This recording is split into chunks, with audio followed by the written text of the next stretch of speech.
Hello and welcome to Computology Academy, and today we are going to discuss about the rulers of Magadhan Empire after the Maurya dynasty. So already we have studied that the Mauryan dynasty ended in 185 BCE and it was ended by Pushyamitra Sunga. So the Sunga was the administrator and official of the Mauryan dynasty itself, and he killed Brihadratha in 185 BCE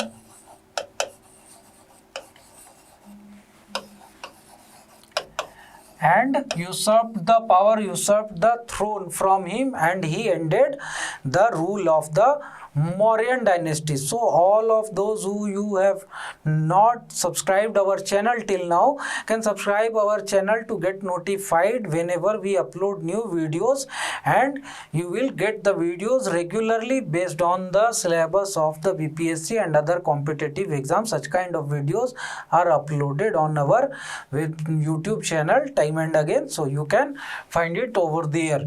And here Pushyamitra Sunga was the person who laid the foundation of Sunga dynasty.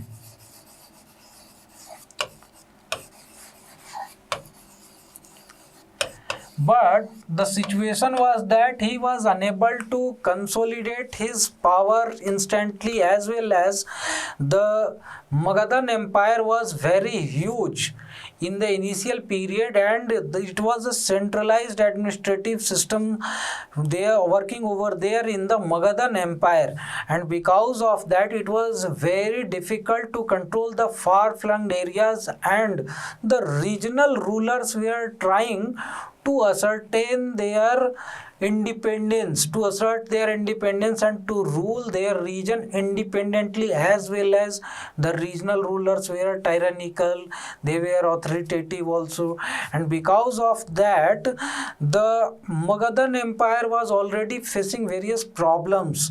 It was in chaos, and the emperor, the ruler Brihadratha, was not in position to control the empire, and the advantage was taken by Pushyamitra Sunga. He was one of the official of the Mauryan dynasty itself, and what he did, he killed Brihadratha in 185 BCE and he usurped the power. But due to the inherent weaknesses in the administrative system of the Mauryan dynasty itself, when Pushyamitra Sunga ascended to throne, he was also not able to control the empire in a good way.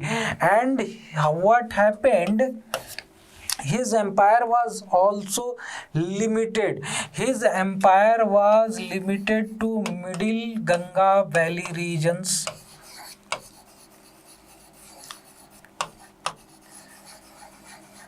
and some parts of Chambal Valley.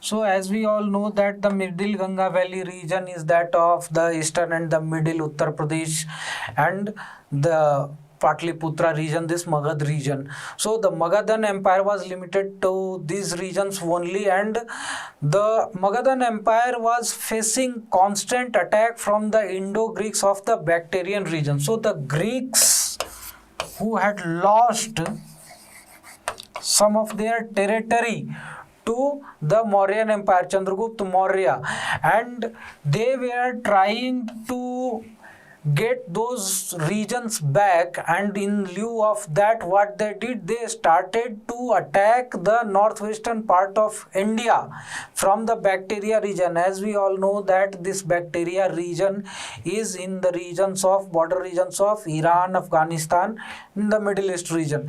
And after the attack of Alexander, the Greeks were having the authority in these regions. The viceroys of the Greek rulers were ruling these regions, and that is why they were trying to ascertain their authority over the northwestern part of India, also this Afghanistan and this Punjab regions, and they started to attack the Magadhan Empire from the northwestern region when they found that the Magadhan Empire is getting weak day by day and they will not be in position to thwart their attack, to check their attack, and they started to attack from the Bactria region in the northwestern regions of India. And the same situation was faced by Pushyamitra Shunga also. Pushyamitra Shunga was also not in position to check the attack of the Indo-Greeks because he was busy in consolidating his authority in Patliputra itself, and because of that he was not in position to move towards the northwestern region or to send army to the northwestern region to check the attacks of the Indo-Greeks.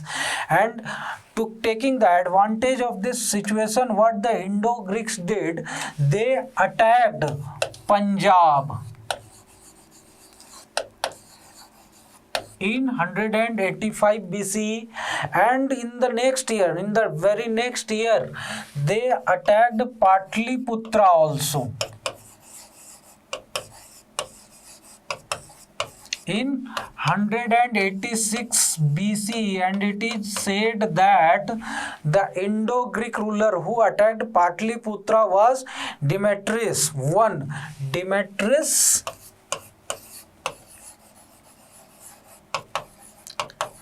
One was the Indo-Greek ruler of the Bactria region who attacked Patliputra even.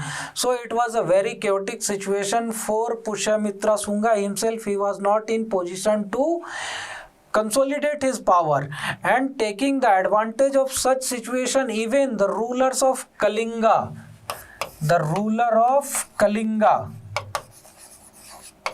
Kharvel, he also attacked Magad.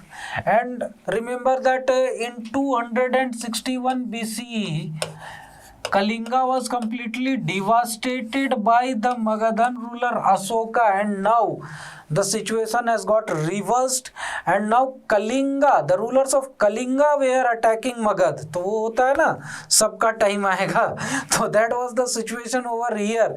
Once upon a time, the empire which was quite dominant, the empire which was attacking the neighboring empires and completely devastating them, these empires were attacking back to that dominant empire. The Magad was being attacked by the neighboring emperors.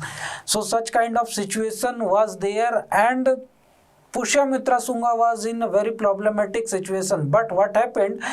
Gradually, he was able to consolidate his power. He made the officials who were during the period of Mauryan rulers to switch the side and to come on his side and to accept him as an emperor. And after consolidating his power, what he did, Pushyamitra Shunga extended his control. He consolidated his power and he made his frontier to Jalandhar and Sialkot. So these two cities are in Punjab nowadays, in Punjab, so present day Punjab. This was made as the frontier by Pushyamitra Shunga, and he consolidated his power. And after that, what he did, he started to thwart the attacks of the Greeks. He checked the attacks of the Greeks from the northwestern part, but the successors of the Pushyamitra Shunga were not so capable. They were quite incapable, and by the 75 BCE, the Shunga dynasty ended. The rule of the Shunga dynasty ended. So in total, you can say that they ruled for 110 years, and again the history repeated. In the way Pushyamitra Shunga had usurped the throne from the Mauryan dynasty rulers, the same thing happened with the successors of Pushyamitra Shunga. So the last ruler of Shunga dynasty, Devbhuti, he was killed by his own secretary Vasudev. So Vasudeva was the secretary of Pushmitra Shunga's successor Devbhuti, and Devbhuti was killed by Vasudev, and Vasudev laid the foundation of Kannava dynasty. So the Kannava dynasty was started by Vasudev. And here if we talk about the religious policies of the Shunga dynasty, then the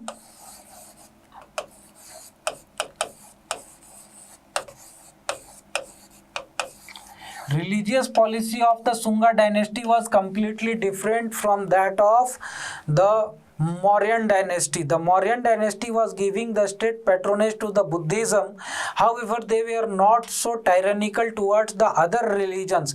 Other religions also coexisted during their period. But this was not the situation in the Shunga dynasty rule. In the Shunga dynasty rule, first of all, the state patronage to Hinduism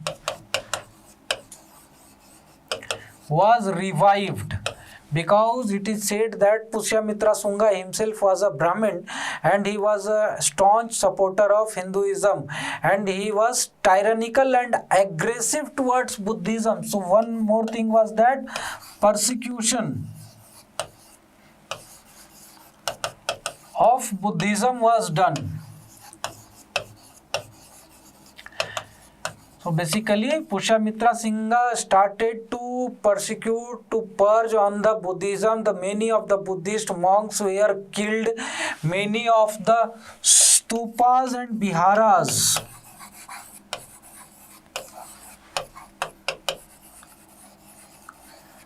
were destroyed. And one more thing is said that basically Pushyamitra Shunga wanted to consolidate his power, and to consolidate his power he wanted that the Hindus should support him, and to get the support of the Hindus, the Brahmin class, the dominant class in the society, he started this method of religious policy. He switched the state patronage from Buddhism to the Hinduism, so that the dominant class, the Brahmin class, should come in support of Pushyamitra Shunga, and through that he will be in position to consolidate his power.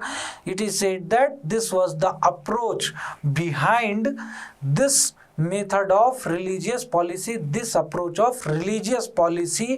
and that is why he destroyed several stupas and viharas. He killed several Buddhist monks. All these things were done. And next, if we talk about the Kannava dynasty,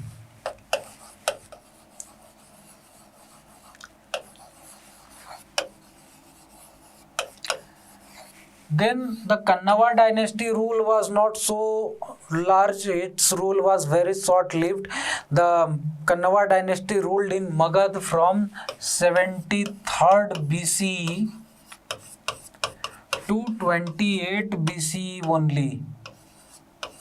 So this was the situation with them. In total, it is about 45 years for which they ruled the Magadhan Empire, and their rule was ended by Andhra Satvahana. So you can imagine that once upon a time, during the Gupta period, during the Mauryan period, the Magadhan Empire was attacking the deep south, attacking the southern regions. They were ruling till the regions of northern Karnataka, and now the Andhra Satvahana people were attacking the northern plains, the Indo-Gangetic plains.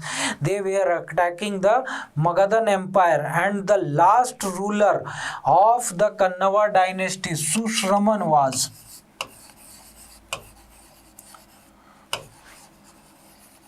killed by Andhra Satavahanas. He was the last ruler who was killed by the Andhra Satavahanas. So this was the situation.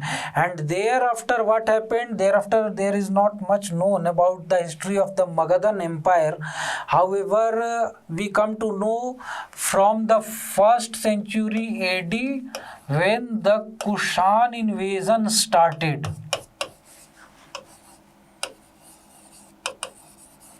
Kushan invasion started. After that we come to know about the history of the Magadhan Empire, and it is said that the Kushan invasion started in the 1st century AD. You can also say C. Nowadays the new nomenclature is over there, that is C. BC, before Christ existed, and after Christ existed, that is Christ existed, right? And here Kanishka was the ruler. Kanishka was the Kushan ruler who attacked Patliputra. Kanishka was the ruler who attacked Patliputra, and here one of the interesting thing happened. One of the Buddhist luminary with whom Kanishka met, he came to know various things from him. He got inspired from him, and because of that he took away Ashwaghosh, the Buddhist luminary Ashwaghosh.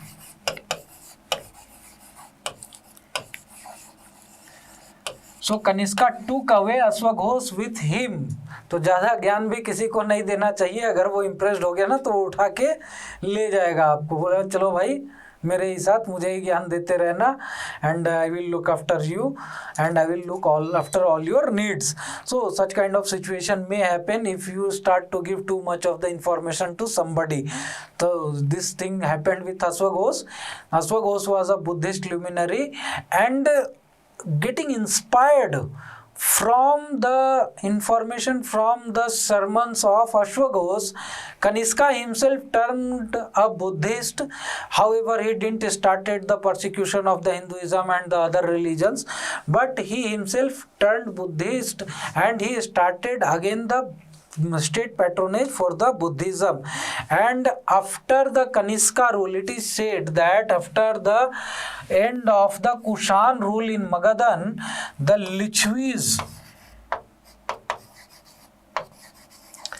Lichvis of Vaisali again started to dominate the Magadhan Empire. They certain their rule over the Magadhan Empire, and after this there was some period of lull in the history of the Magadhan Empire, and thereafter we will start about the Gupta period. The Gupta period is very vast, and various things had happened in the Gupta period, which we will discuss in the next video. And this was the history of the Magadhan Empire after the fall of the Mauryan Empire, Mauryan dynasty. So the two main dynasties were over there, the Sunga dynasty and the Kannava dynasty. There was Kushan invasion after that. So all these things may be very important in the BPSC paper, because time and again the questions from the ancient history is asked in the BPSC, and go through these informations, these factual informations thoroughly, because it will be very helpful while solving the objective questions. And do subscribe our channel and press the bell icon to get notified whenever we upload new videos. Thank you very much and have a nice day.